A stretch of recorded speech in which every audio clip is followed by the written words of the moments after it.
right now. Mr. DL.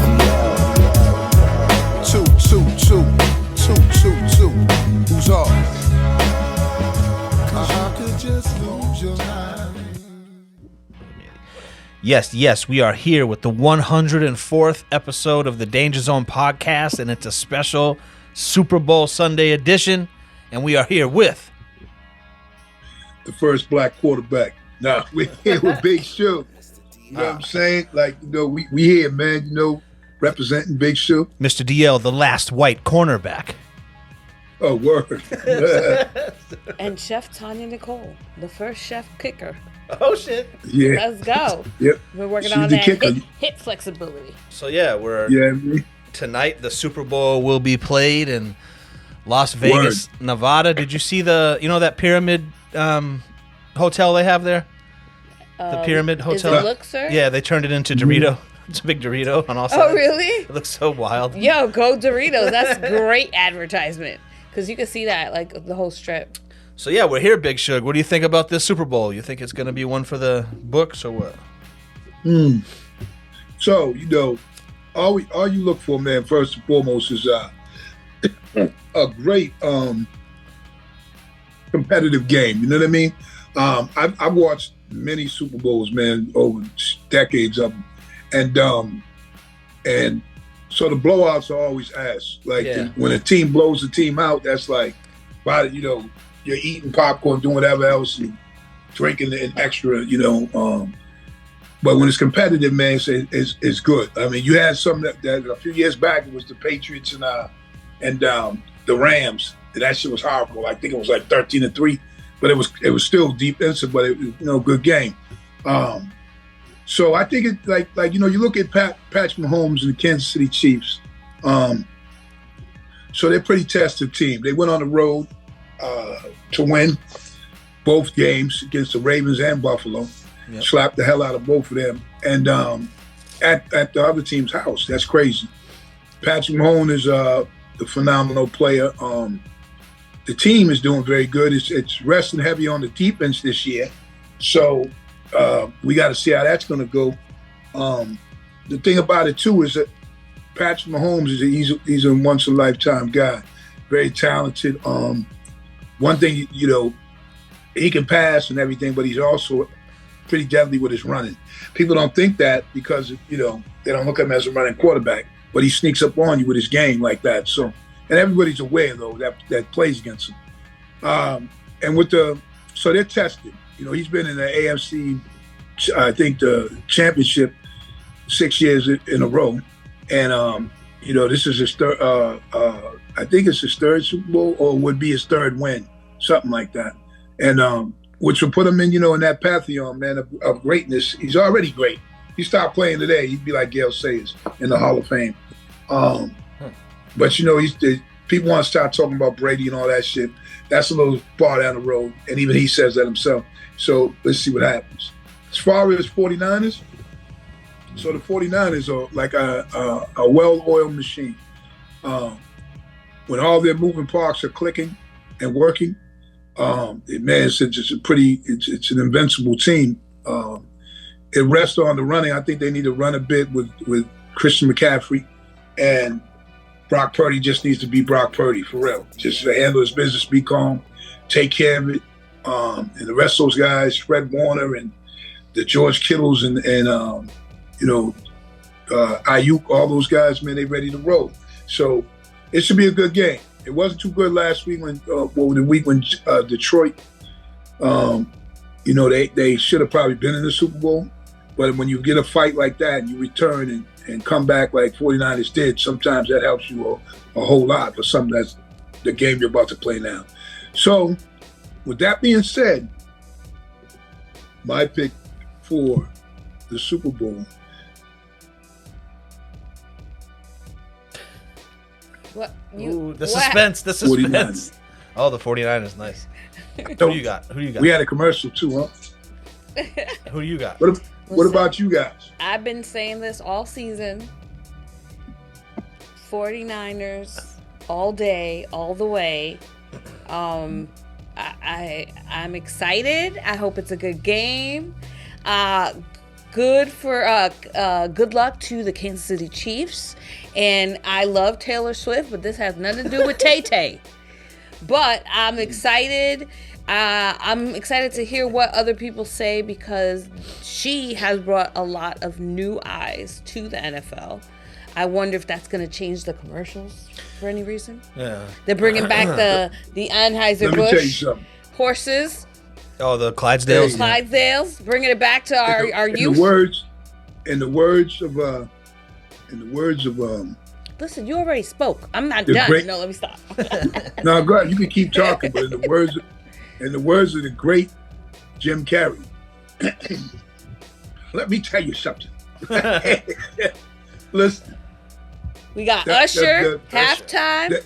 I really think this is gonna be a good NFL. A good NFL Super Bowl. Like, I think a lot of people are going to be watching, and I think maybe a lot of people don't have a like you say, a horse in the race, but I think a lot of people are going to be watching, and it's going to be a good one. Listen, like overall. You got to remember, what I was alluding to is, you got to remember, football is still number one, it's still tops. Like we weren't losing football to the youth or anything. Football is that sport. No, but the ratings that they've had are huge increases. Like, they've even admitted it. Like, they making money. Yo, you need to go back and look at that. That's they're just saying that on the news. That's what they're saying. But you Shepton, Nicole, go ahead and do the homework and go see and tell me once you see what's going on. See, the thing is, you got to remember one thing. Football is number one. That's number one. Yeah, it's definitely number one. But there's definitely more pink hat girls watching football this year 100%. to get a glimpse and of young girls. Like, I'm talking about like 10, 12. Yo, not just because your boyfriend watches this, so now you watch it and you're a little bit more educated, or maybe you grew up watching it with your dad, because that happens. It's still a kid. I mean, it's still always been that sport, though. Still, I think the difference, if anything, with that, the difference with anything with that is the fact that that's like the same people who will be watching the Super Bowl to see the halftime person that ain't normally going to watch the Super Bowl. You know what I mean? They're like, oh, Janet Jackson performing. I want to see Janet Jackson. Some people watch just for the commercials. Oh, I love me the commercials. I said some people watch just to see the commercials. Especially being in the X marketing. Speaking of commercials, matter of fact, who do you got, Mr. Dia? Well, not only did Travis Kelce invent the fade haircut, as we've learned this week. Boy, we'll get to that. As we've learned this week, that man looking like a snack. I do think I'm rooting for the Kansas City Chiefs for the Super Bowl. Yeah, he's gonna come out with that fade, and he's gonna be like, "Oh yeah, I invented this. There never was a fade before me." So. Listen, I love that confidence. We all know that that's not true, but the man looking like a snack, he's feeling like top of the world. Well, he's denying it, but go ahead. His girl's on top of the world, like. That's like when Fredro Starr said Michael Jordan went bald because of Onyx. That was dumb as shit. It's like 3 years. The thing about it is Travis is aware of that bullshit. Yeah. But that's just let me tell you one thing. So, as you know too, DL, it's probably better than anybody. I mean, so at one point, many, many years ago, like, you had white people, black people, Asian, whoever, that wore their hair one way, and then, say a white person wore their hair a certain way, certain styles, and anything that looked like a fade was a crew cut, basically. Yeah. You know what I mean? And with black people, it was different hairstyles or whatever. Today, just like clothing and hip hop and shit like that, crisscross. We're all dressing the same. We all cut our hair the same. You know what I mean? Motherfuckers who used to have long hair, white dudes back in the day, you had long ass hair. Now they can grow long hair, but they'll still have fades. Yeah. Or they had their shit cut. Or you see the white guy that came another one, straight from the Puerto Rican barbershop. Or when it's people got that little girlfriend, so when they got that half moon. Yeah. Back in the day, they was rocking the half moon with the hair nothing on the top, the bozo joint. But today, they just shaved the whole shit off. Yeah. And it's nothing. Yeah, you don't really see it that much anymore. You don't see it that much. If you found a white bald man many years ago, pretty sad to say that people would think that he was sick if he was shaved bald. Yeah. You know what I'm saying? It wasn't the style. Today, it's nothing. You know what I mean? But back then, they'd be like, damn, what's wrong with him? I started shaving my head 1994. I haven't had hair since 1994, and I did get all the, oh, he must be sick. He must be in the Klan. And I was like, the Klan don't shave their head. That's Nazis. That's neo-Nazis. Get it right. And you know what? If you're gonna say something, get it right. I missed that too, DL. Where I missed that too, where people with that. You're right. Neo-Nazis? People say if people had white dudes had their head shaved, they were skinheads. Yeah, like that's automatically. True. Or Harry Christians, one of the two. No, skinheads. Now forget it. Your kid could come home and say, "Hey, I want to shave my head." You're like, but then again, if a kid comes home and says he want to shave his head, then that's when we got to do the cuckoo alert. Make sure his little ass is all right. I want to shave my head and wear this dress. Okay. oh no, I want to shave my head. I want to shave my head, and look what I made out of these batteries. You know what I mean? Okay. Like, yo, again, the danger zone. I'm like two behind. The danger zone. Dangerous. The danger zone. But so yeah, you know, it's crazy. See, since we're talking about Ted, right?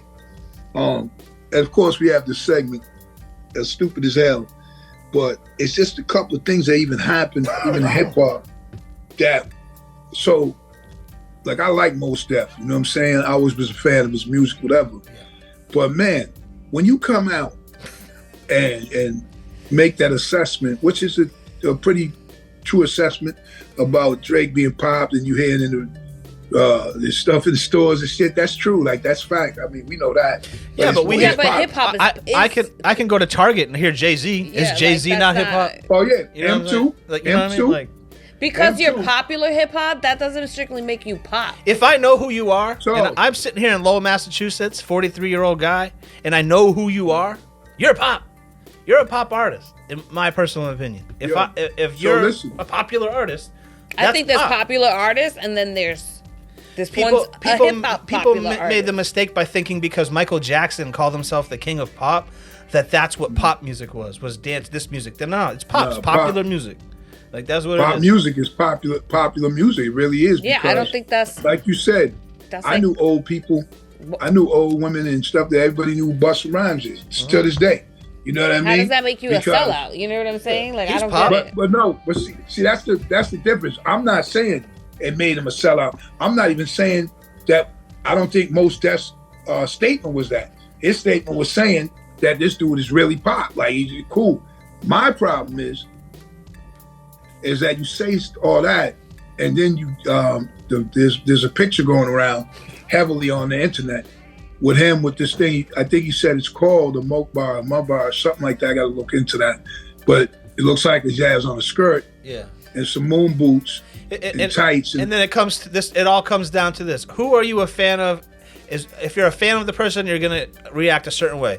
If Drake posted that photo in the same exact clothing, standing the same way on the same staircase, all he's the same people who are defending Mos Def would be like, "Oh, he's a bitch. He's this and he's that." And I'm like, but when Mos Def wears it, Right. he's just fashion forward. I'm like, bro, that guy looks like he got tangled up in a clothes rack at the Salvation Army. Yo, hold up on top of that, like what I was getting to. Nah, but there's more people on that other side thinking that shit is crazy than ones who are with it. Yeah. Like, you know what I mean? Because here's my thing. Wear what you want to wear, that's cool, right? But I've yet to see, like, the fans that I see, whatever, at his type of fan show like him rocking, he got that on. Yeah. You know, or like imagine him and Meaning Charlie like it's Pauly a trend dressed. and now everyone's wearing that. Yeah. I mean, you know, there's people who have gotten out and wore some different things. But wearing different things and wearing something with some semblance of femininity in your masculine, that's a different thing. Because, let me tell you, you know who's one of, now y'all... I don't know, them dudes that be rocking kilts, them legs be strong and masculine. To me, I don't kilts as being feminine. I wouldn't wear it. So, and the reason why I probably got a different look from it is because I would have said that when I was a kid, but then when I went abroad and was going over Europe and seeing what was going on, like and how they was wearing it and what the situation was, so I seen what it was. People don't just wear them shits and be like, yo, I'm chilling. It's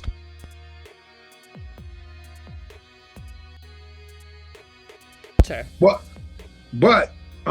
dude with the moon boots and all that, what I'm getting at is, so we see pictures of these guys dressed in that attire and looking that way and presenting themselves that way. There was pictures of Pharrell, Pusha T, a few others, right?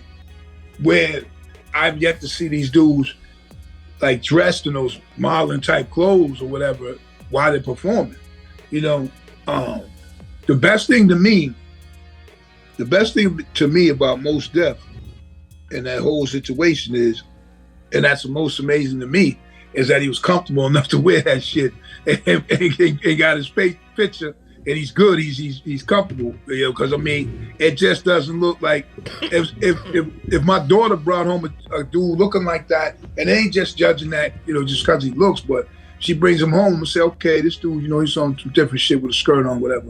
It ain't my thing, and you can do whatever you want to do, but don't just be trying to be like, man, like this shit is not like a shot. Like, you weren't dressing like that before, not around us.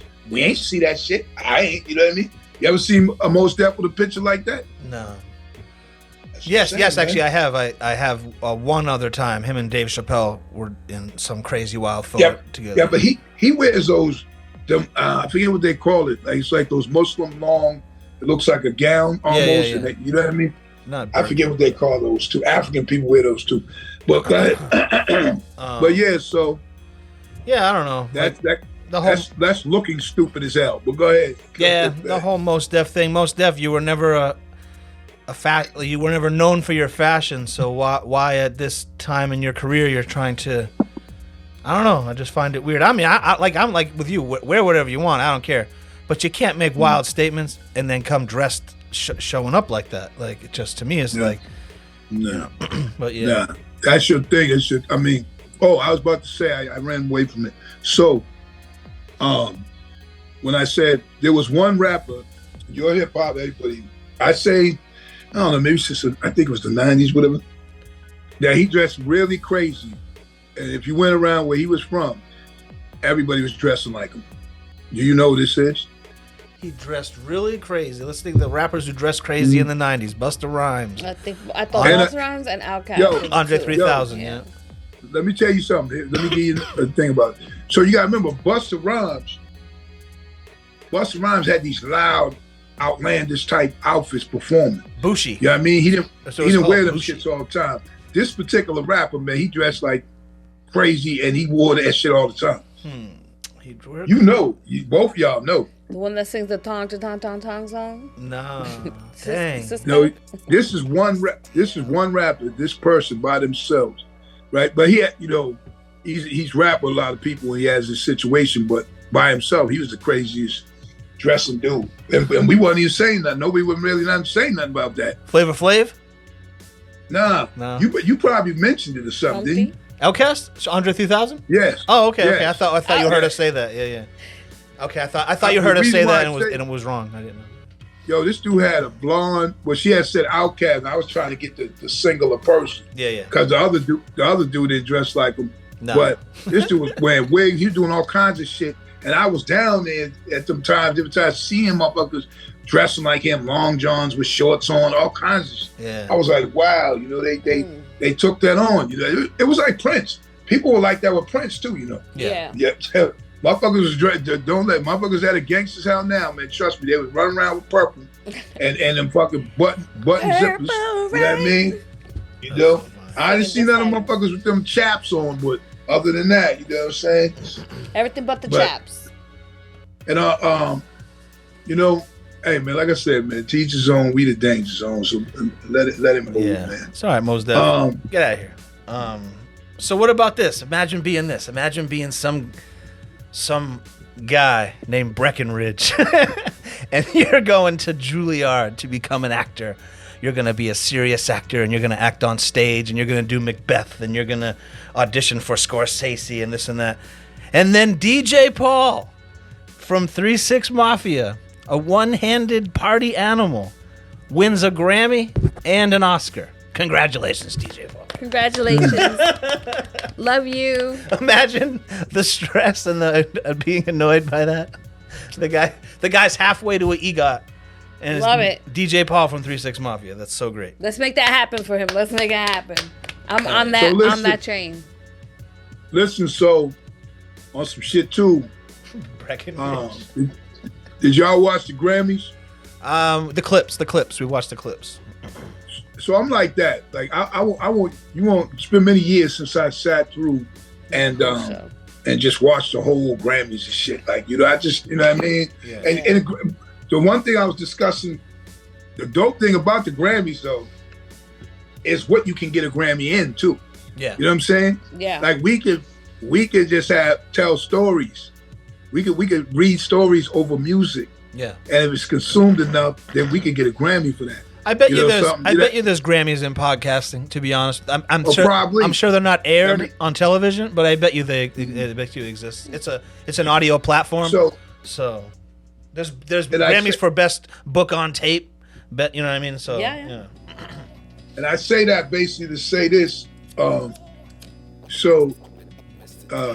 Grammys was phenomenal for a big part, a big reason that just came to me across my desk, so to speak, a couple days ago, was the fact that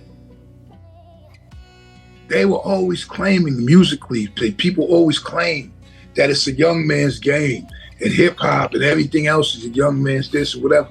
This is what people would say, which was always stupid. You know what I mean? But that was their perception. And you have all these people. Killer Mike won Best Album, and a couple other Grammys, and he's 48 years old. Yeah, Andre 3000 won for a song with Killer Mike, and he's 48, 50 also. Yeah. Right. And 48. So, also, Song of the Year, the person was 34. The oldest, did you know how old R&B Song of the Year, do you know how old the person was? 69? No. Oh, 69. 64. Oh, 64. But I knew it was in the 60s, yeah. That's R&B of the year. So it's crazy because nobody was younger than 35. Nobody was younger than 35 years old. You feel me? Yeah. So, and it just shows you that, like, man, you could never, you could never stop doing this when you're in it or whatever. Like, I'm performing and recording and doing my thing all the time. And a lot of times I'm just singing to mad cats I'm rocking with. But that's like, I think years ago I was on a Jazzmatazz tour in Switzerland, Montreux Jazz Festival. Shout out to man Zachary Bro, Guru, Donald Byrd, Ronnie Jordan. So these are 4 guys that was in Jazzmatazz on them tours who have all passed, and I just thought about that moment, like, wow, so all them cats was with us. But being over there, I lost the first train of thought of that, but because I got hit with them being gone. I got it. So Donald Byrd played in the Jazzmatazz band, or he had his own set and then? Now, so here we go. So he played in the band. Okay. But here's the thing that happened. So when we were over there, we were on tour going all these like jazz type shows and big joints and concerts. Cause we had the great Donald Byrd. We had Zachary Bro, damn, he's another one who passed, right? Rest in peace. We had, Roy Ayers, Lonnie Liston Smith, Reuben Wilson on Hammond organ, and the great Bernard Purdy on drum. So we got all these legendary dudes with us, but we're going around there and there's some old ass dudes. One time there was a dude, now these dudes were older. These dudes were in their 60s. Me and Guru was like 30, whatever. And we were seeing other older guys that was still out there touring and shit, like full tour. I can't remember this brother's name, but he might have been about late 70s, man, back at that time. And he was a saxophonist, right? And he was telling me, old ass dude, smoking weed and shit, chilling. Me and him talking. We in Switzerland talking about how who's the one with the dude with the plays the sax, the white dude. Kenny G. Can't think his name. Kenny G. He was talking about how he sucked. Was it Branford Marcellus? Yeah. What? Was that who? Was it Branford Marcellus? Is that who you were with? What about Branford? Was that who you were with? No. Oh, okay. I didn't know if you. What with Guru? I'm just saying it was an old ass black man that was telling. He played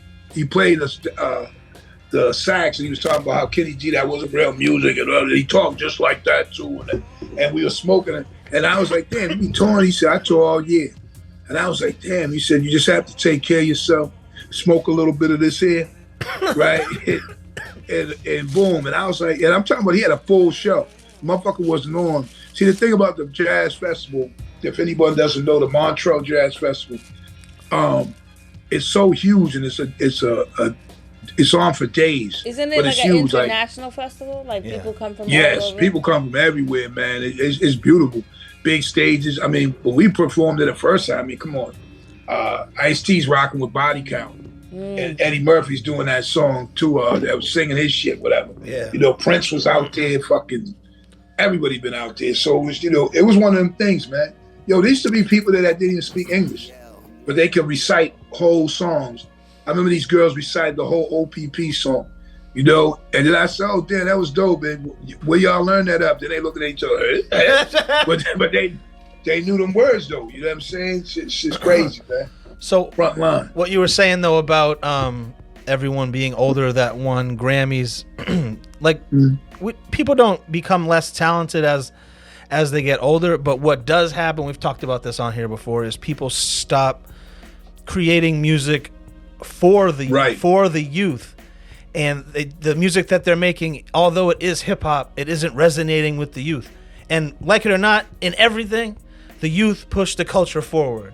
In everything, from sports, music, film, they're the ones who are pushed. The technology's coming, this is changing, and that's the youth doing that. Yeah.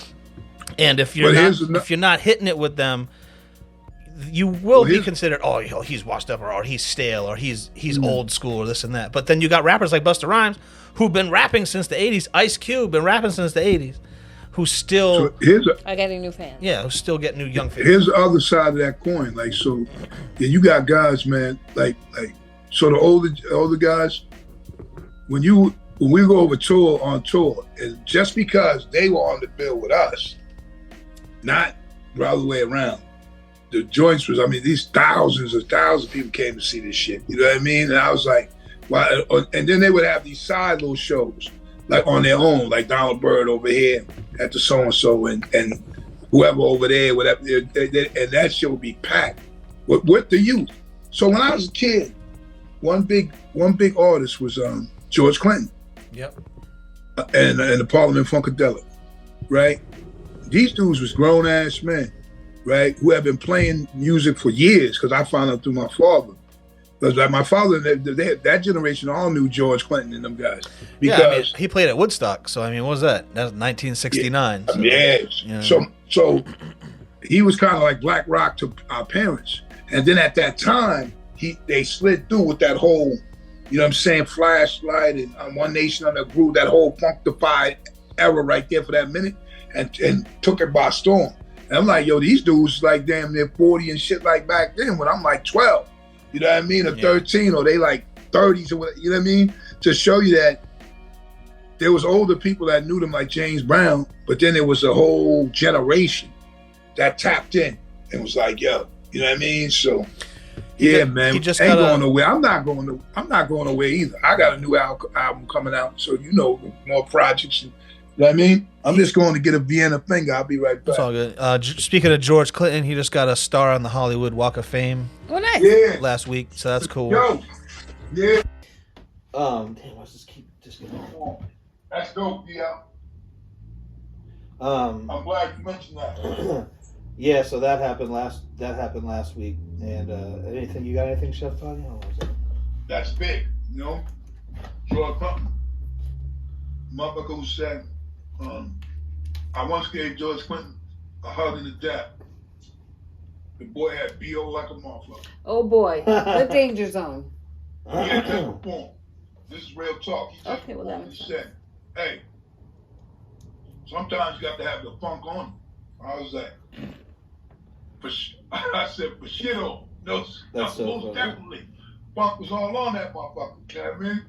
But we all blazed together. I'm a dude who blazed with George Clinton, blazed with fucking Barry White, rest in peace. Man, so much shit, man. You know, craziness, man. But on a positive note, though, people are always talking about, you know, the other side of this shit, whatever. You knock this out. I'd like to give a shout out to Birdman and Slim from the legendary Cash Money Records. Birdman and his older brother Slim were honored with the keys to New Orleans for their ongoing commitment to the community. And the mayor, LaToya Cantrell, made the announcement on February 6th. And she congratulated Birdman and Slim, yes, and presented the keys to the city of New Orleans. Brian Birdman Williams and Ronald Slim Williams, the mayor, wrote in a tweet. She added, "Thanks for your contributions to music, commitment to the community." Johnny and Gladys Williams, the brothers' late parents, will be proud. Now, so dope about that is just what they're doing. Like, that stuff that people don't really talk about, and you see in light and whatever, like, when they're on it like that, you know it's legitimate. It's like you ain't say to somebody, listen, let me give you 50 grand, and y'all say we did this. Nah, when you helping out, man, you still, that only happens because you remember where you come from. And if you have the means, then you have the way. You know what I'm saying? So, you know, helping out people, kudos to them. Something like that really touches me, you know, because I know that, like, you know, I would feel myself or whatever. If you got all this, whatever, you can't do with all this money. You know what I mean? You might as well help the kids.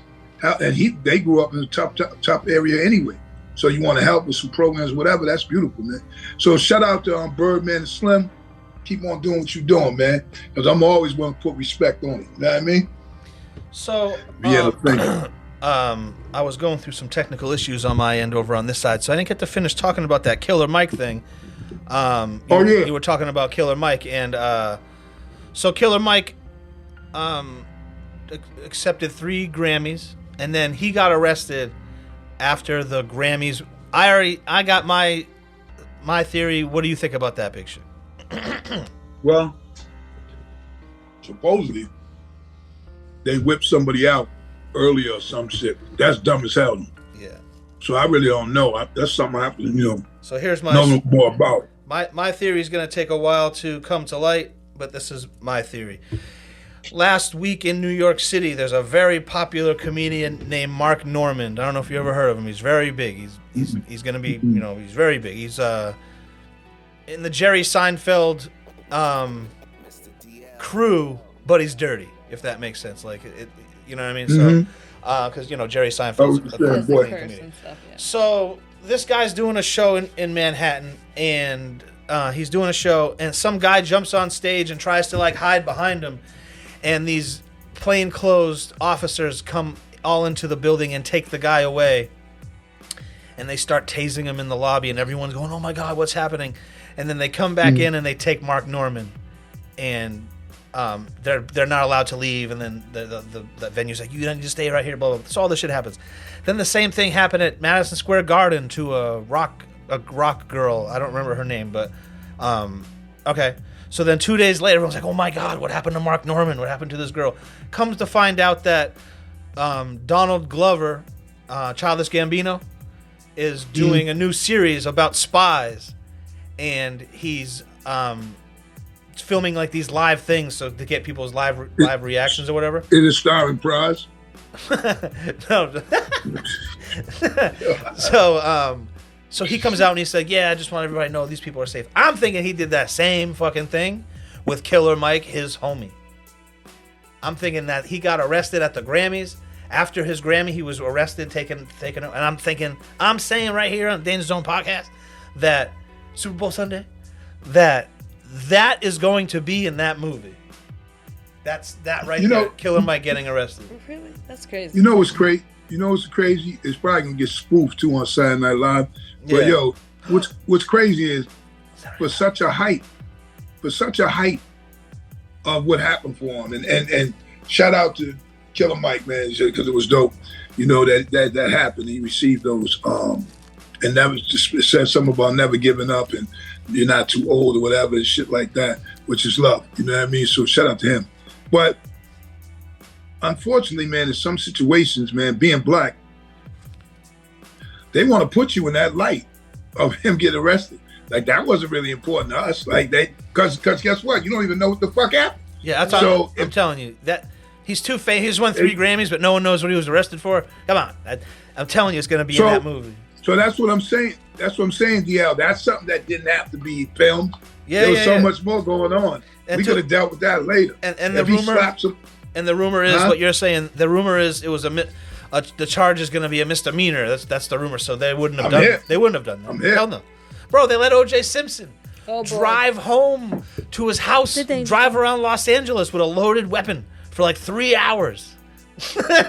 He was a suspect in a double homicide. That happened. Those same police officers aren't walking into the Grammys. No. Pissing off all those stars. Like, nah, it's not happening. I'm telling you, it's fake. That might be some Beverly Hills. That might be some Beverly Hills cop type shit though. That's funny. Where's Eddie Murphy? They're making another one.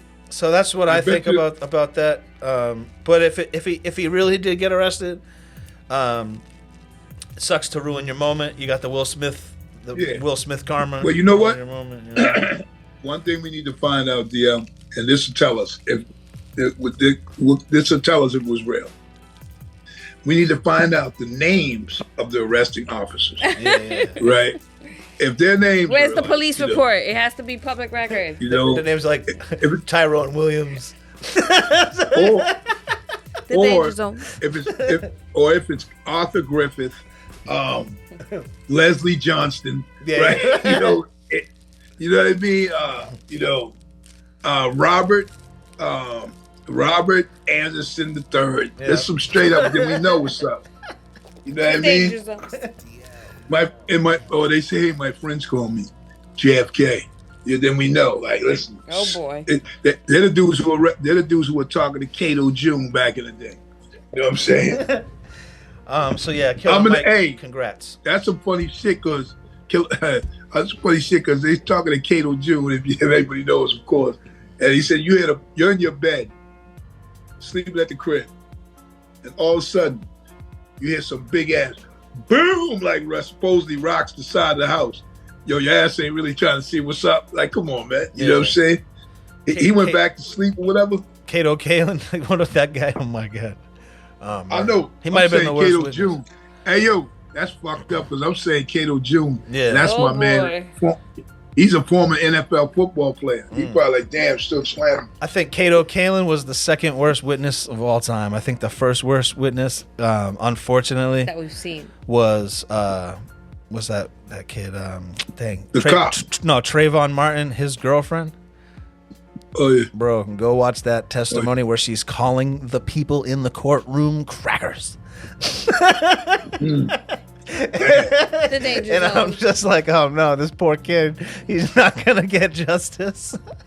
I was like, holy shit. It's right too. Like, damn, you made me think about even Aaron Hernandez. You crackers don't know.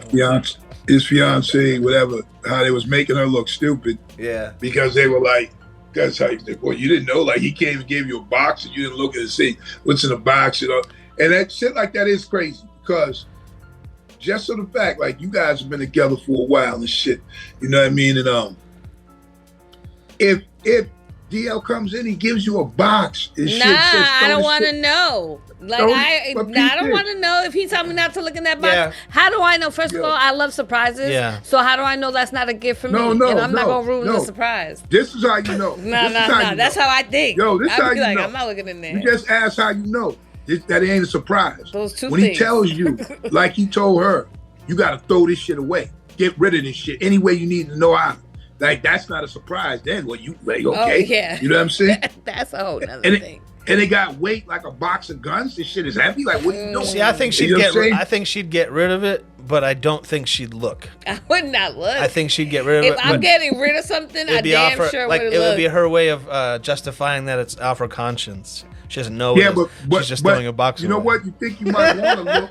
I don't know. What if you killed a bunch of kids? I'm not gonna be cool with that. You think it might be one? Hey, you think you might want to look, but then it might be hands in the head, and you just you're right. And if it was, I'm sorry. I don't know. So, hey, so what happened? Hey, GL. So what happened to the heads in the hand? Who disposed of them? Might be two heads. Yo, you know what I mean? So exit stage Go ahead, left. Go pray. So Killer Mike. Pray. So we'll stay on the Grammys. As a huge Jay-Z fan, you've heard me shout out Jay-Z. Make sure you like and subscribe wherever you're listening. Jay-Z kind of dissed the Grammys in his speech. I kind of thought it was a bit tacky. What do you guys think? I thought it was straight. You know why? I thought it was straight because so Jay-Z. First of all, Jay-Z. I don't care what people say. He's what every person that's rapping, that's from any little black community or even in the business wants to be. If you could tell a motherfucker that rhyming or whatever, like, yeah, now we know he does other things, but if you start rhyming all that and certain amount of years, you can be a billionaire like Jay-Z, right? So that's that dream. But what happened was he didn't distance himself to the point where he couldn't go up and do what he did and say what he said.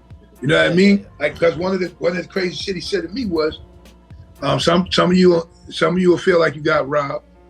Some of you all, when you leave here, and some of y'all might get robbed.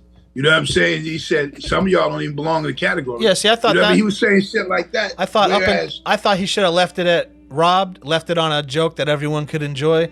But then he went and attacked like art, because everyone knew what fucking category he was talking about. Whatever one Beyonce was in. So you know what I'm saying? I mean, I looked at it like he's saying what somebody wouldn't expect him to say. Yeah. Like he's saying what he was. Because first of all, you have your daughter right there. You have your daughter there, and the thing he said that made the shit even deeper. He said, "I'm sorry, but I'm a little nervous, and when I'm nervous, I tell the truth." Yeah. So he's reiterating the fact that like this is what I think. You know what I mean? So me, I thought it was cool because. But to be up there saying, you don't give Grammys to these people and you don't give Grammys to that person, and I'm just like, bro, between the two of you, in your house right now, there's 53 Grammys in your house right now. No question. So I'm just like, what are you talking about? And I just thought it was tacky to go up. Some of the stuff I did like that what he was saying, but when he started attacking the people who were obviously attacking the people in the category of Beyonce, and here's the thing about Beyonce. You're complaining that she didn't win Best Album. Beyonce just might be a hit maker. That might be who she is, and that's great. Well, maybe she doesn't make great albums. Maybe she just makes massive hit records. I respect your visual. I respect your passion and thought behind that. But like me personally, I just feel like, you know what I'm saying? Sometimes, man, you're gonna say some things that you just want to say for whatever reason it is. And, you know, people like the Old Dirty Bastard, you know, and like that, made it that way, you know, uncharacteristically, like just being like something you didn't expect. Well, he paid a lot of money for that suit. Huh? I say he paid a lot of money for that suit, so. I mean, yeah, you know. I paid a lot of money for that suit. Him, I just want to let you. You had that. Then you had the 50 Cent and the Fat Joe beef. You know, fuck Fat Joe and all that. Then you had the excuse me. He had what's that other dude from Rage Against the Machine climbing all the way up the thing and Taylor Swift, Kanye, but I don't know if that was Grammys, but that might have been Music Awards, but but I'm just saying, you know, I mean, make a little difference. I mean, you ain't got to come up and slap the shit out of somebody like supposedly. Or you could have said it afterwards. It didn't have to be part of your acceptance speech. Nah. But the greatest feeling ever is whoever won that category, because it wasn't her, stood up there and was probably in their head looking down and be like, "Fuck you, Jay-Z." Yeah, like I got one. You should say. Where's Jay-Z at? You That's should what I would say say. whatever you're able to say. As soon as I got up there, I would have said, "Where's Jay-Z at?" You should always say. You know what? You should always you really be able can't, to say you what don't, you like want to he say. said, you don't know what he was feeling, and maybe he just couldn't filter it. He was just Let me like, you tell know you. what? They're so out of character. But let me tell you one thing. I the don't know. voices of power, I have and the mixed voices is and you have your platform, whatever. It's for you to say what you gotta say. That's and why guess I say what? I have mixed feelings. One thing we know for sure that we are not guaranteed that even next year Jay-Z will even be on this earth. God forbid something should happen to him. Let him speak But his I'm just truth. saying. So while you there to speak and say whatever the fuck you feel, go ahead and say it. That's how I look at it. Yeah. You know what I'm saying? Because I know I would say some shit, but it is what it is. I just thought this is That why. makes feelings. Just a quick reason why I thought it was taggy. I'm just like, bro, you're gonna go up there and complain about Beyonce like she's been snubbed at the Grammys. You guys have 53 of them. She has not been snubbed at the Grammys. She has the most Grammys ever. It wasn't like, but it didn't strike me as complaining though. It didn't come off like that to me. And I feel like a lot of people wasn't complaining. It was more like not complaining, but he was salty. He was he was salty. He was in a mood 100%. for sure. Yeah. He wanted to say something and he said it. If say somebody came in and made a big ass plate of food, and I'm like, well, it was supposed to be it's supposed to be cheeseburgers, but you decided to give me hot dogs. You know what I'm saying? Like, I'm not complaining. I'm just saying I'm stating what the fact is, what I see. That's me. You know what I mean? So yeah. But on another note though, he did get a Grammy, right? Probably, dude. Yeah, so many. Probably. He was holding it while he was with his daughter. Yeah. And the dope thing about it though too, she probably there's has another a Grammy. thing. I mean, but when we look at this shit down the road, we gonna be like just like when this is past or whatever, and they're past or whatever you in life, people gonna remember that time. Okay, Jay-Z stepped up there with his daughter, said this, that, and other thing, and kept it moving. But the fact is, one thing he did say is we gotta keep showing up. Keep showing up. Now, when he said that, so to me, that flies in the face of people be like, well, I'm not going to the Grammys because they didn't do this. Or I'm not going to the Grammys because of that. Or they didn't recognize it. They didn't do it. Listen. His kid has a Grammy. I just looked it up. I'm just like, come on, man. But you know what? I should have at least one. When you step in, I'm just saying, when you step in that light and your platform is there, I believe, like he just said, you got to keep coming. Keep on coming in there and you got to fight for what you're against.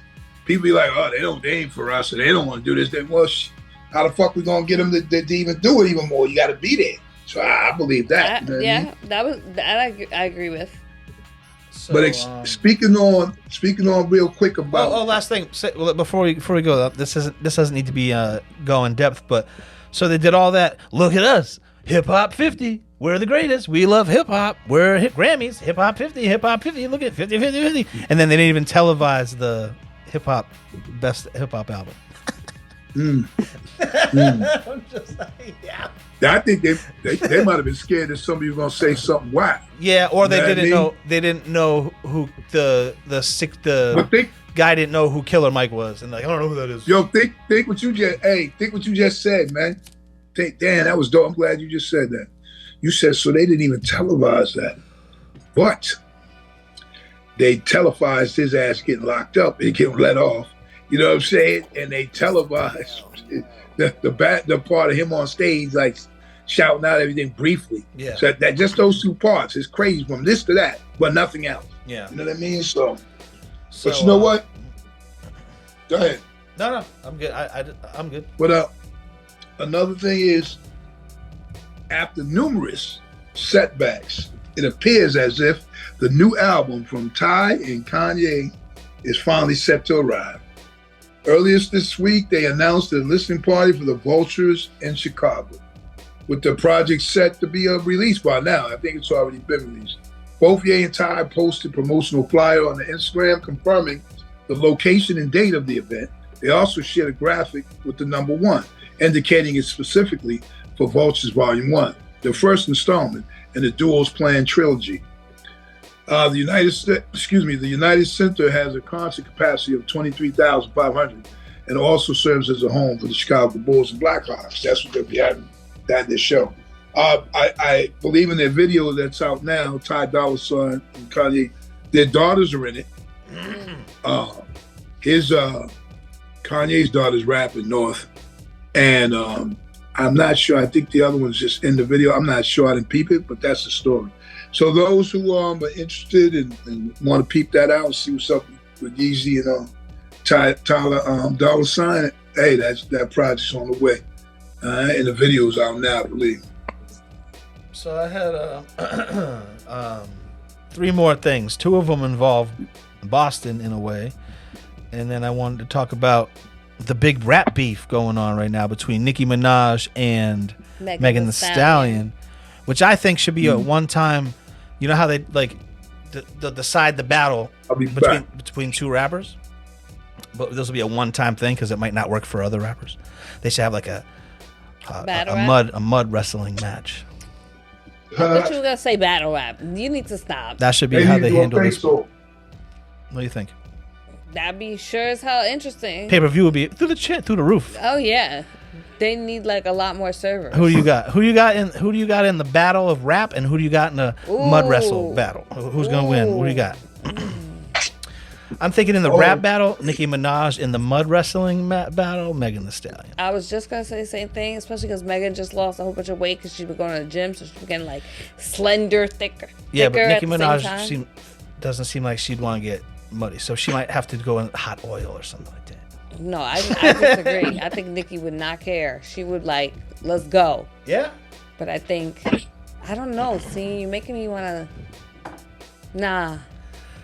Because Nicki right now is going a little crazy. Like, she's literally doing things that are, you know what? Let me pull back. The danger zone. Danger.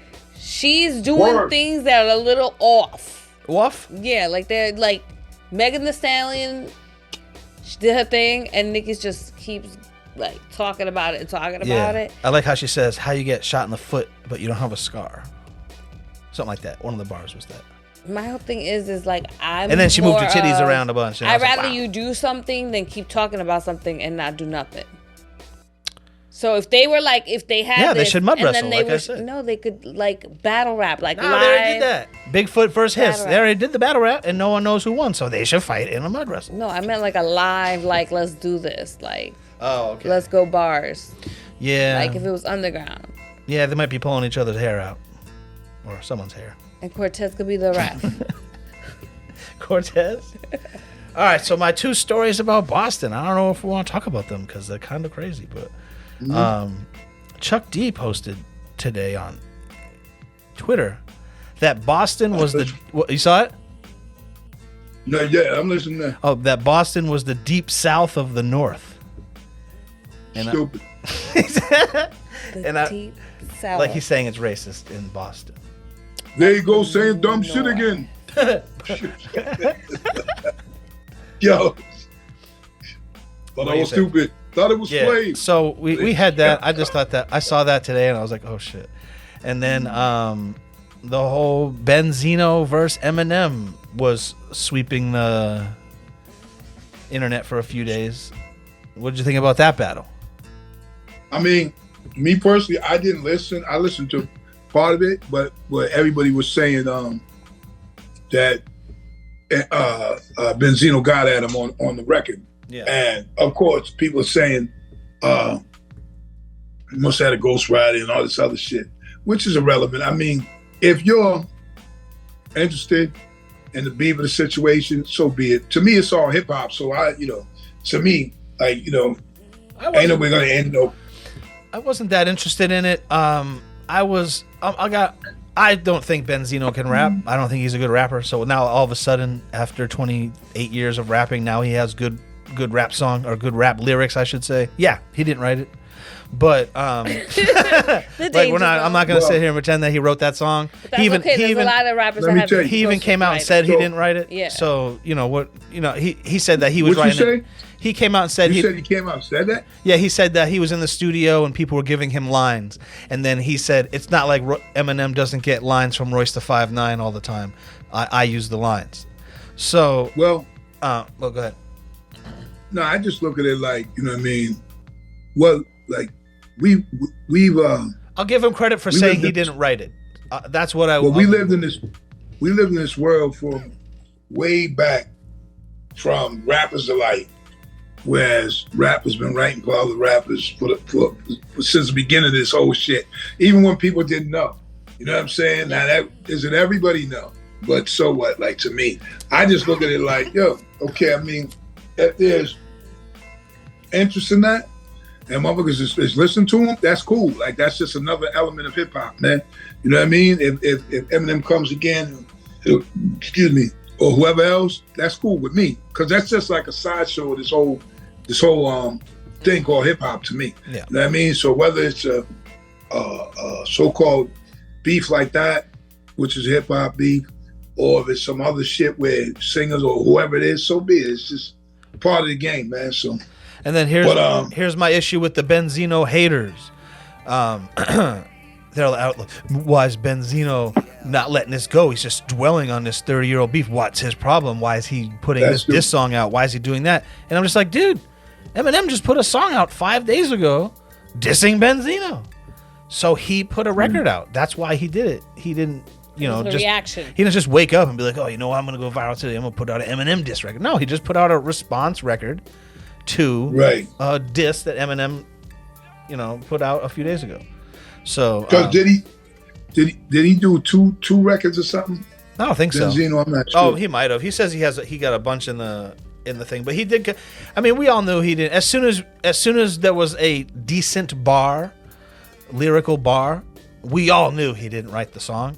And then the song, and then the song continued. Like I said, and then I'd rather. Okay. Like me, like I said, I don't take that stance because to me, it's not like stuff was all really that deep like that. Like, yeah, but it was like, come on, man. And guess what? If you write, come on, man, how are we supposed to be as we even if you're making new music and everything, man, whether you wrote it or not, but if you are making new music and you're getting older, how can you not even be better at something now than you were before? I just like that. Well, there are examples of that. Like sometimes you don't get better. Sometimes you like get the last stuck. guy. Like Benzino was smart enough to know what happened to the last guy who put out a Eminem diss record. That was who was Melly Mel. You know what I'm saying? Well, come on. So no, I'm saying well, no. I'm using that as an example. Benzino as far as Melly Mel. No, I'm not saying that at all. I'm saying that what happened to the last guy who put out a terrible Eminem diss? The whole world roasted him, and he's smart enough to go, I can't do that.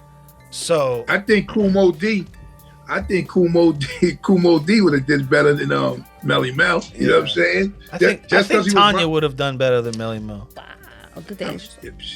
I think even your rapper's favorite, your favorit rapper, KRS-One. Yeah, I think he would have did better than that. You know what I'm saying? Yeah, oh, absolutely. Yeah.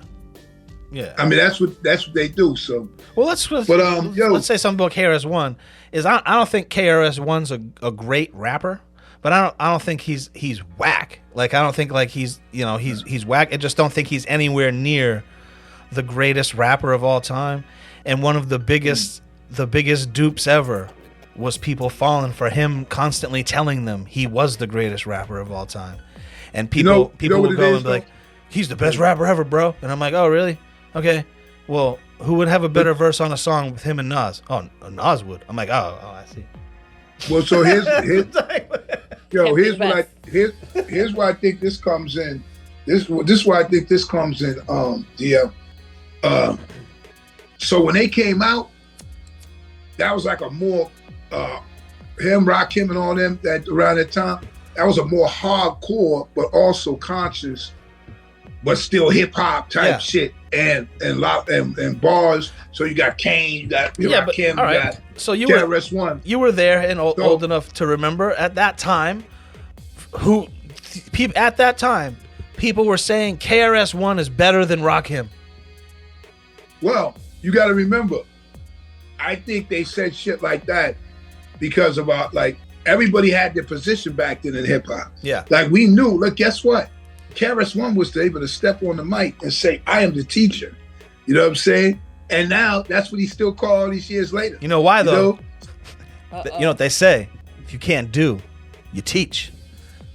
The danger zone. That's not true. I'm a teacher. The reason why I'm saying that is because when those dudes took their position at that time, it was because they were so early with it too. They became like almost a Rushmore of dudes. Because then you get a dude like Rakim, who his style of rhyming and no swears and doing it the way he was doing it. Like, he was called one dude said I'm the teacher. The other dude said I'm the God. Yeah. You know what I'm saying? And the other dude is like, I'm the smooth operator. Right? So Kane and they're all that same shit today. Yeah. That's what people look at them at. If someone said, and then Cool G Rap was like the gangster. Raps. Here comes Raps, old school smooth operator. People know it's Kane. You know, here comes the God. They don't even got to say shit. Here comes the God. It's Rakim. Yeah. You see what I'm saying? No, it's Here's true. the teacher. And then the teacher. And then you had G Rap covered the more hardcore, the gangster, whatever. Yeah. But still, he's not even held. G Rap is somebody that you more hear from other rappers. Exactly. Like, you know, more than fan base. Like, see, with KRS-One, I think his thing was so powerful because the way he was, and is. So he was this large, physically large dude, but he had these rhymes that was in your face, and also some talk about shit that made sense too, and all that.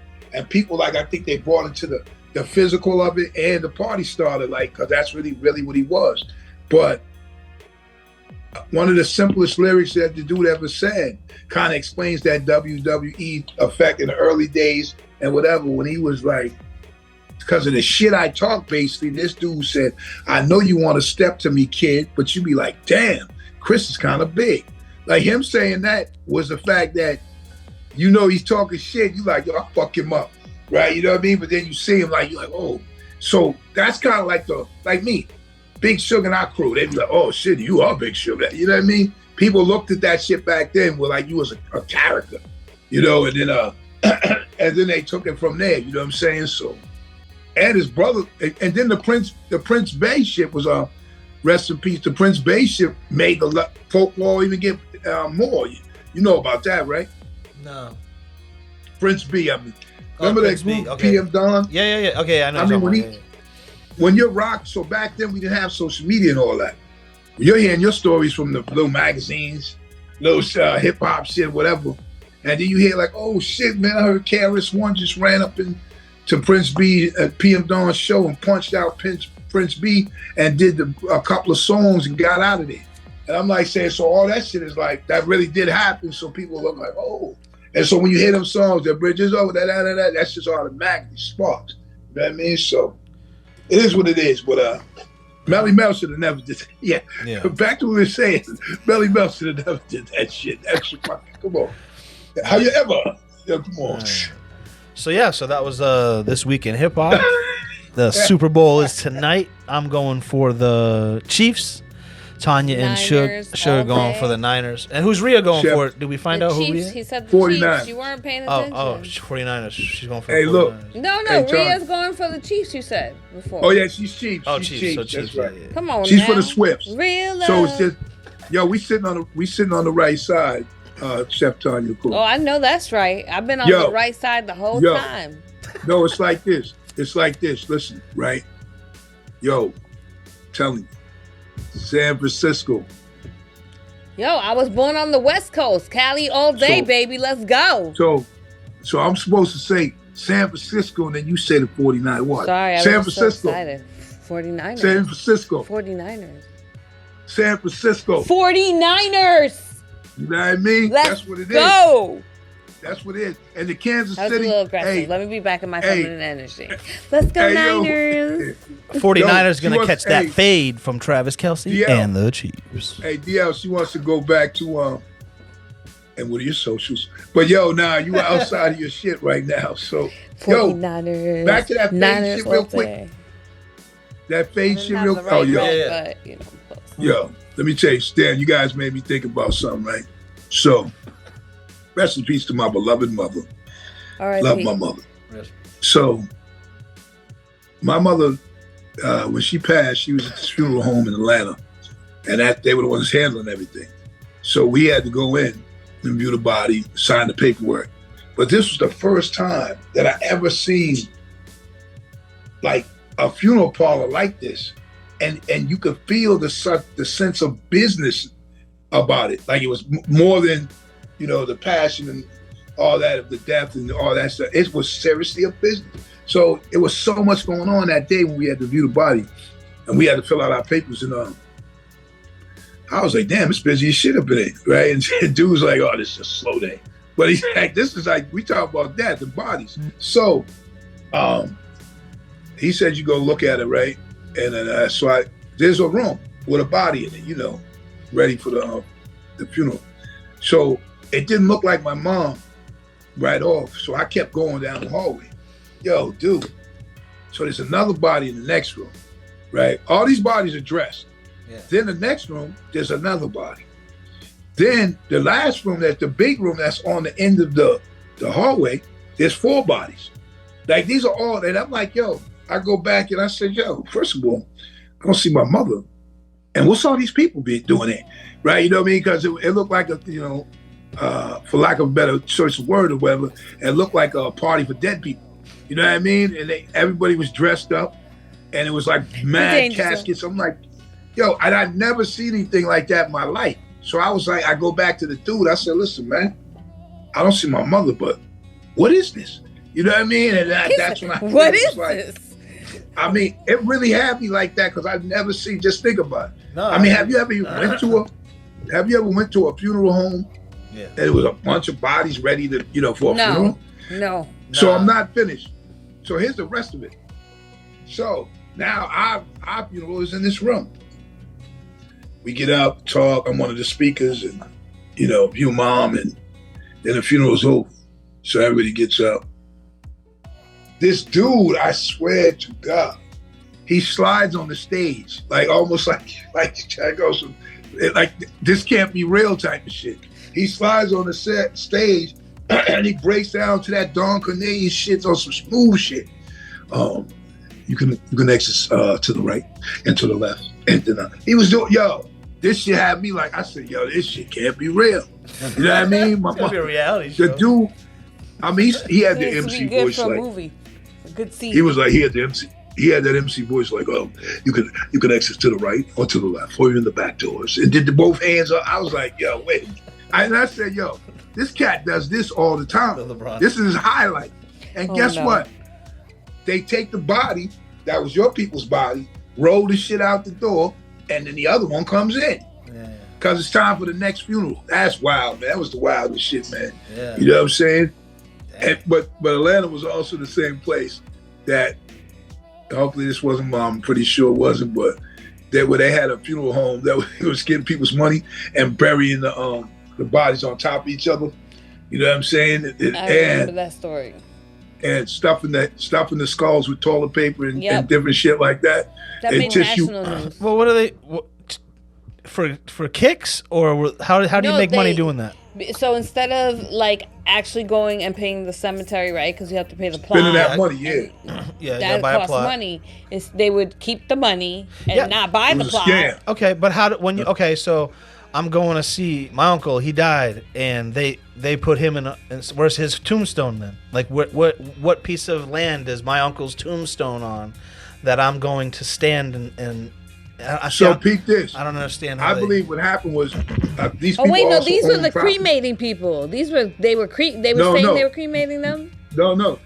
So that was part of it was that, but the other part was so. It's a whole business. You're not only having the funeral there. These people are also in control of this cemetery, who also, the people that are putting bodies in there are down with them. You know what I mean? So that's like, you might have seen something, but guess what? When that shit is over, they're going to use that casket again for the next jump and stuff you in there with dude from like 2 or 3 weeks ago, whatever. You know what I mean? So that's how they exposed them. So you make him. You know what I mean? So I can see how you can make money that way. All right, we have our funeral.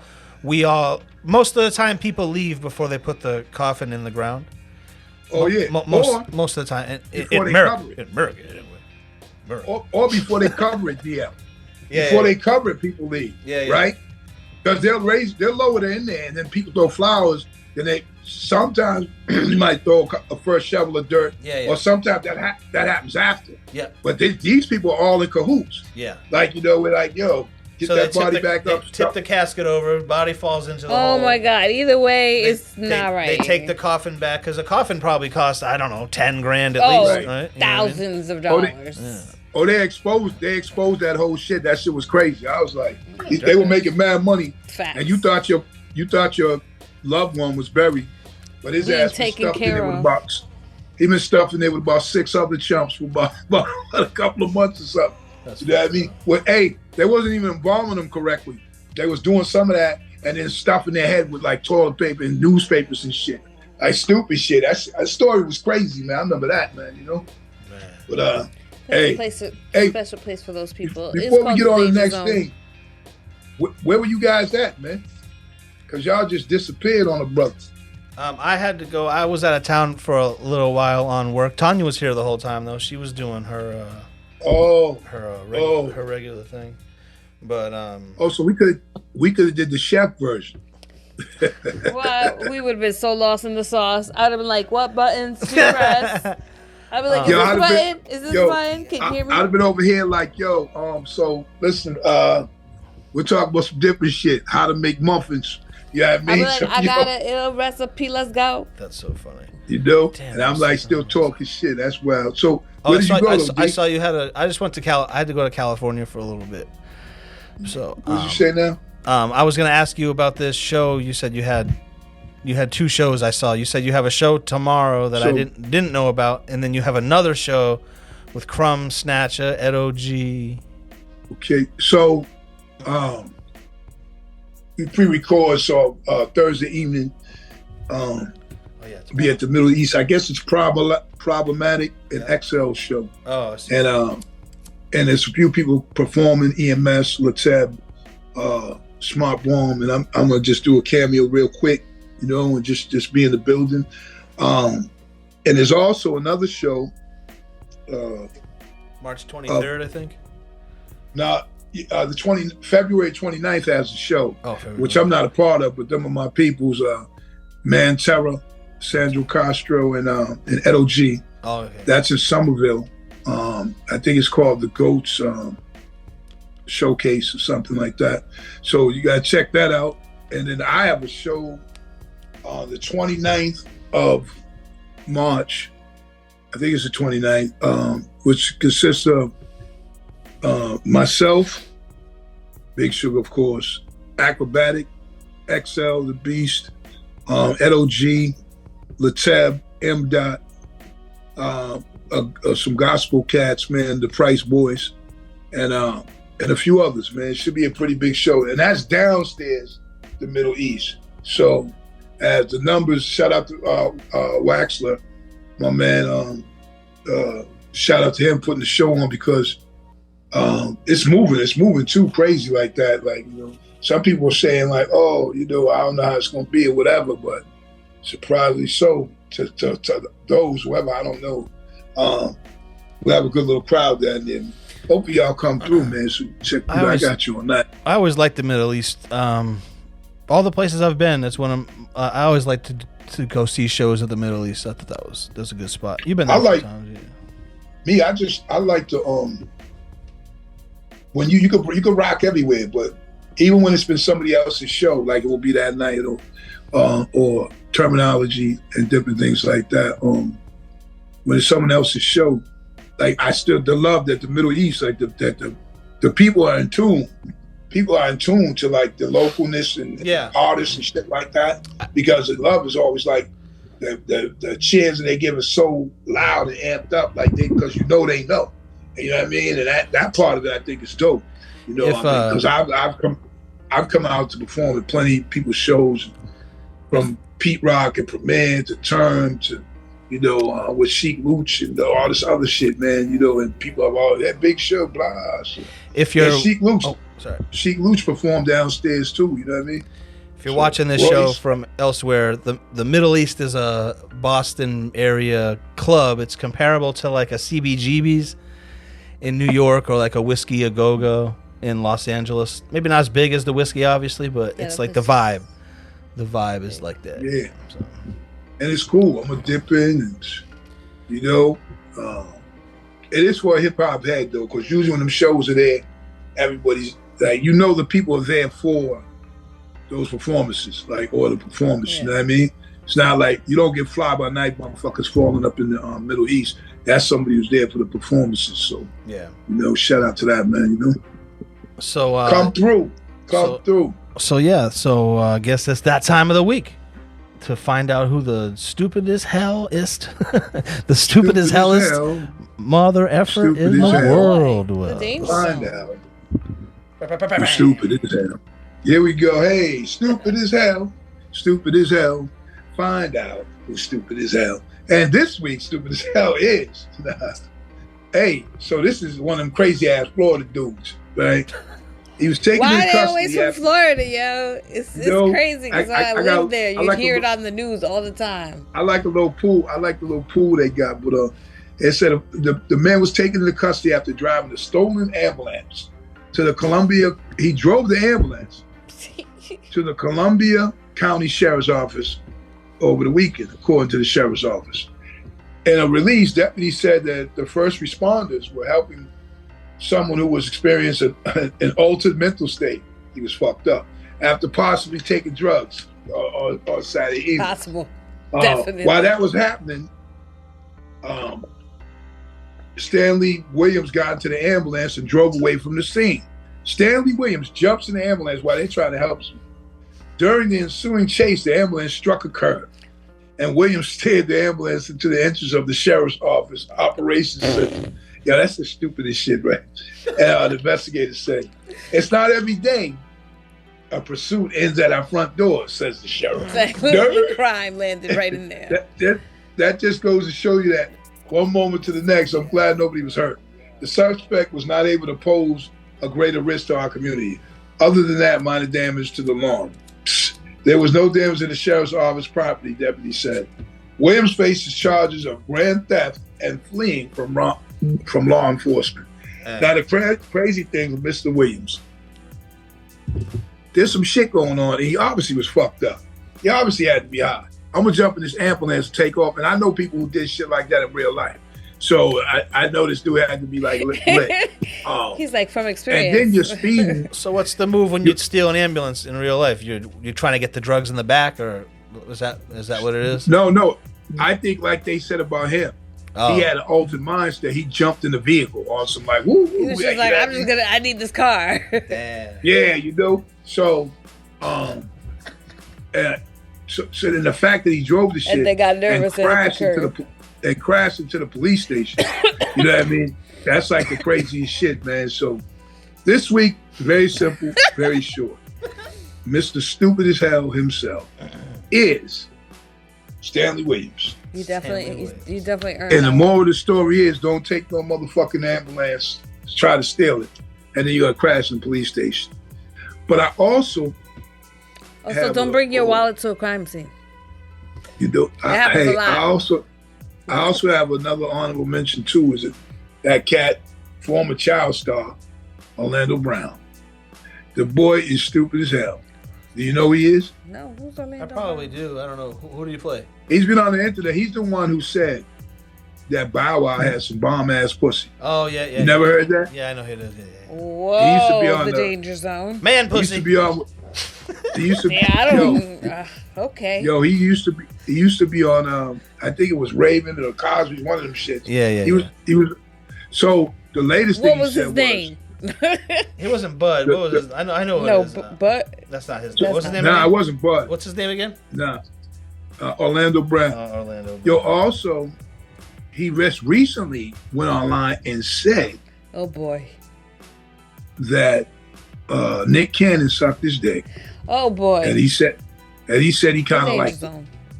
This is what Orlando Brown said. My thing is like, damn, dude, you definitely stupid as hell. Because if all this shit supposedly happened or whatever, why are you saying this shit now? Like, what's going on with you, man? Why you look crazy. I mean, this dude said those two things. First of all, when we know Bow Wow's a man, and you're talking about he got some bomb ass push, like people like, what the fuck? Here's how I can see you coming forward and it being legitimate. Oh boy. If you come forward now, like, okay, all right, let's just say you came out and said, when I'm Orlando Brown and I was sexually assaulted by Bow Wow, I feel comfortable coming forward now talking about this because it's going on right now. People are coming forward with their stories and this and that and this and that. But when you come up being like, yeah, that shit, yeah, well, yeah, he had bomb ass pussy, like that's, to me, it's like, yeah, it probably didn't happen. I just don't feel like it probably didn't happen. You're just looking for clout. You're trying to just make a headline. You're trying to get, you know, like, I don't know, like coming out glorifying it. And I don't know, it's about it, weird to me. I don't know. And you think about 30 years later, glorifying and be like, oh, yeah, hell yeah, fuck that girl in high school. Yeah, I'm going to make a video about it. I'm going to post about it on Facebook. Boy. Like, you know what I'm saying? That sounds so different. That sounds so diffent as that sounds like somebody say something like that as opposed to them saying dumb shit like that. Sounds like a midlife crisis. Bow Wow and saying that dumb shit about Nick Cannon. That's like more stupid because it's like, dude, come on, man. You know, where was you at saying this at whatever time? Like, you know what I mean? So. Well, that's what I mean. Why like, are you saying it? Like, if it's true, and it happened, he probably never felt comfortable coming out and saying it until now. Where it's like, first of all, now you're cool if you come out. Him getting abused by Bow Wow is like a roach beating up a mouse. That shit ain't gonna happen. Like, you know what I mean? So, you know, it's just it ain't gonna happen. You know what I mean? So that's funny. I don't believe that dumbass shit happened, but so yeah, it's still stupid as hell. Orlando Brown, Orlando Bloom, whatever it is. What show was he on? He was on That's So Raven. That's what he's known for. His role was Eddie Thomas in That's So Raven. Oh, now I'm really curious. I never saw That's So Raven. Now today he's saying crazy shit. But he does look familiar to me, so he probably was popping up in life. Oh yeah, he was in mad shit. You know, y'all younger. Family Matters. He was 3J. Yeah. Oh, 3J. I remember 3J. He was 3J. He was the kid on Family Matters. You always know a show is over when they add a new child to the show. Like that's when you know as the viewer the show's over. And as soon as it was this kid.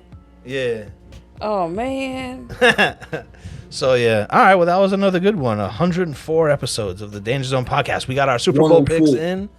Once again, in case you forgot, it was me and Rhea are going for the Chiefs, and Tanya and Suge are going for the Niners. So San Francisco. Let's go, baby. We'll see if I change my pick by the fourth quarter. Oh, yeah. That's not how it works. So in between wings, you know what I mean? All right. I got a few squares floating out 10 men on the hustle. Squares are floating. We do squares. I appreciate that 104, man. Y'all keep on watching, man. Keep on pushing. It's getting closer to, man, some different things coming out, projects. Hell yeah. Get a few people back around, and you know, man, a lot of shit about to go down. I haven't got something real big that's going down there, but we're gonna keep it like that till we can you know, get all that shit locked down. Paperwork, everything's dried up. So give it a few months, man. You'll be able to see yourself, you know, all of us. Other than that, man, I'm grateful for being here. I'm glad that Tanya was over there hiding this shit, and DL was in another state, right? Sure. I thought these motherfuckers were on vacation and shit. You know what I'm saying? Ain't nobody ever on vacation. Yeah. Even when we on vacation, we working. Yeah, when I'm on vacation, I'm 100% working the entire time. Hey, DL's like, yo. DL's like, we're in Utah. He's like, yo, come on, let's climb these rocks. You're like, okay, but hold up. You know what I'm saying? Yo. No, I usually be like, my people don't be going in the woods. No, but I do all that stuff. Like whatever they say, you gotta go to hike. You gotta go to Utah, you gotta see the Red Rocks, you gotta see Salt Lake. I'm down to see all of that, but my problem is I want to photograph it.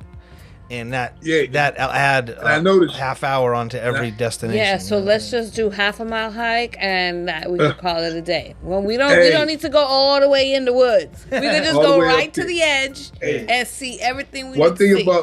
One thing about DL too is every picture he takes, like a lot of pictures that he takes, when the ones that he'll take of himself or whatever to say where you're at, and sometimes you're off in the background. I noticed that he's always posing like Captain Morgan. But I got one leg up. He's got one foot up on something, and he's got his hand on his hip. You know, he's a hand on the hip. No, every man has the need to conquer. So go ahead, conquer the world. He was like, "We're here in so and so." That I'll see in the back. See Tanya with the wind. you'll see Tanya with the wind blowing and shit, and she's way in the back, like, yo, there's Tanya over there in a blazing desert. That's because I've already been 8 miles ahead and then come back to see if he's finished taking pictures in that area. Hey, yo, DL's up there like, yo, we're here with so-and-so. And then Tanya's in the back and shit is mad tumbleweeds riding by. You're like, yo, I'll be back in a minute. Shit be looking dope though, so. Shit be looking like some National Geographics on some other shit though. Because you're like finding some the National Geographic areas. You're finding the dark areas of shit like, yeah, this is behind the so-and-so with the Aborigine people. You're like, yo, okay. Or there's a bunch of homeless people living in this building that's about to fall. And Tanya's like, yo, that's not Aborigine people. That's not Aboriginals. It's the cops. What are we doing here? We're on fucking Holy Land. Yo, hold up, man. You know what I'm saying? Let's run. Yo, that shit's the danger zone. Boy. Danger. You know? All right, then. Episode 104. 104. 104 is in the books. In the books. It's time for them to eat and me to cook. So, yo, always remember, man, excuses have no purpose. Don't make them. Don't make them. As we grow, we glow. You know what I'm saying? 1, 2, 1, 2. And yo, just keep tuning in, man. We got a lot of shit coming, man. Appreciate y'all. On my dark days.